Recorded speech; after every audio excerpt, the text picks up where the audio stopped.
আমি বাংলায় গান গাই, আমি বাংলার গান গাই, আমি আমার আমিকে চিরদিন এই বাংলায় খুঁজে পাই। আমি বাংলায় দেখি স্বপ্ন, আমি বাংলায় বাঁধি সুর, আমি এই বাংলার মায়া ভরা পথে হেঁটেছি এতটা দূর। বাংলায় আমার জীবন আনন্দ, বাংলা প্রাণের সুখ। আমি একবার দেখি, বারবার দেখি, দেখি বাংলার মুখ।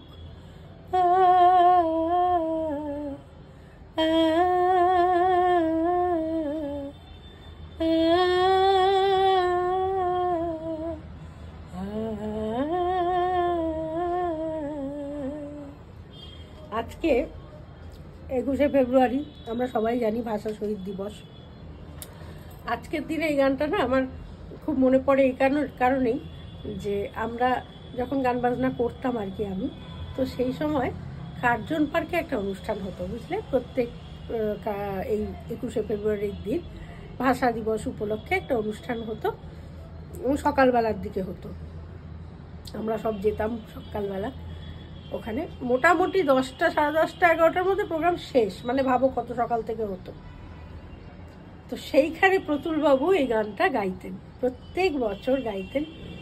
মাইকটা হাতে মানে স্ট্যান্ডে লাগানো থাকতো, আর উনি অপূর্ব চেহারা, তো সৌম্যকান্তি চেহারা, কাঁচা পাকা চুলে ভর্তি মাথা, আর এরকম তুড়ি মেরে মেরে গানটা গাইতেন, আমি বাংলায় গান গাই। সেই সময় গানটা এত পপুলার হয়নি, আমরা যারা গান বাজনা করতাম তারা গানটা শুনেছি ওনার কণ্ঠে, কিন্তু আসল স্রষ্টা তো উনি। তখনও সেটা এত পপুলার হয়নি, কোনো একটি ব্যান্ড সেটাকে পপুলার করেছে। আসলে বিষয়টা কি জানো তো, আবার সেই বিতর্কিত আলোচনা এসে যায়, যার জন্য আমি এখন কোনো বিষয় নিয়ে খুব একটা কিছু বলতে চাই না, বললে অন্যরকম ব্যাপার হয়।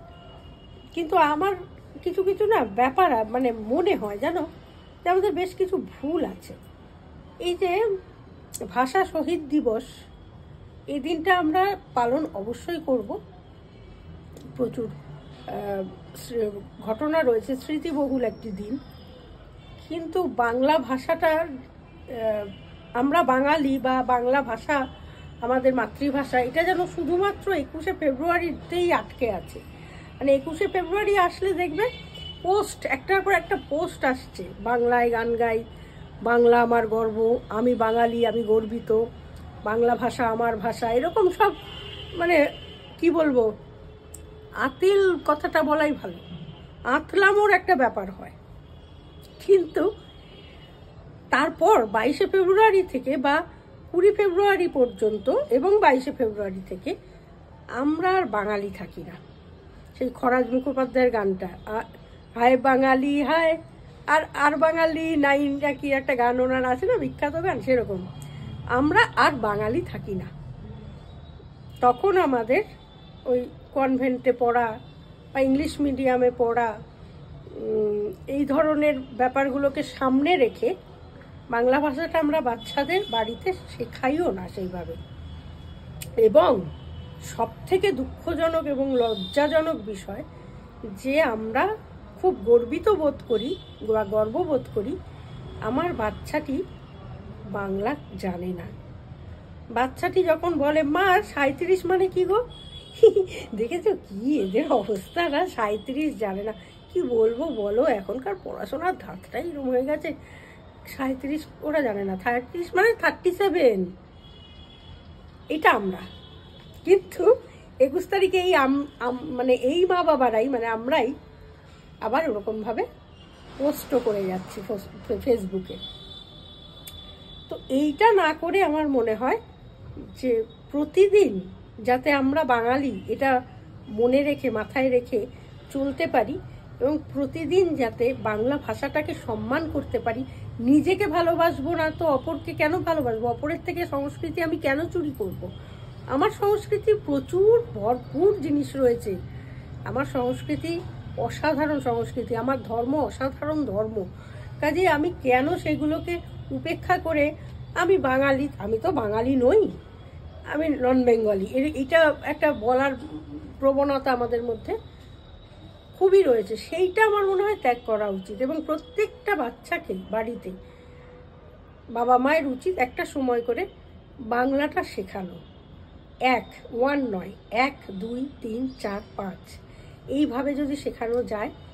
দেখো কম্পিটিটিভ এক্সামগুলোতে লাগে ইংরেজি, বা কর্পোরেট সেক্টরে চাকরি করার জন্য ইংরেজি লাগে, সব ঠিক।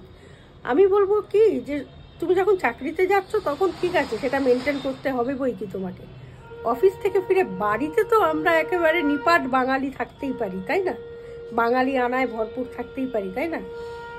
তো সেইটা যদি মেনটেন করা যায় আমার মনে হয় তাহলে আজকের দিনটা সার্থকতা পায়, বাংলা ভাষার আন্দোলন সার্থকতা পায়।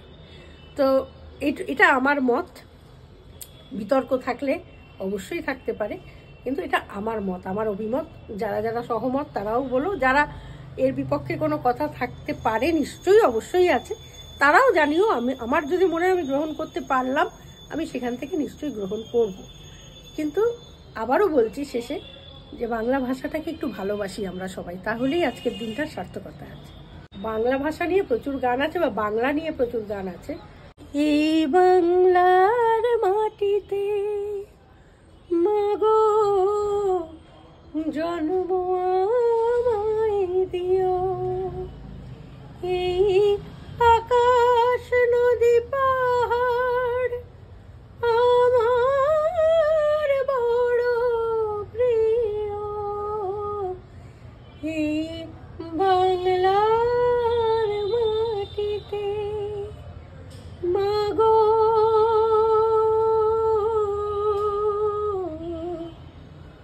জন্ম আমায় দিও। এটা আমার মনের কথা।